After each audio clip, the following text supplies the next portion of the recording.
మనసులో భయాలన్నీ మరిచిపో, మగతలో మరో లోకం తెరుచుకో, కలలతో ఉషా తీరం వెతుకుతూ నిదరతో నిశారాణి నడిచిపో.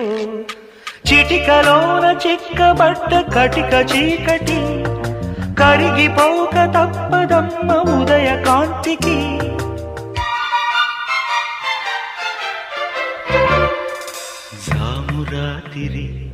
జాబిలమ్మ జోలపా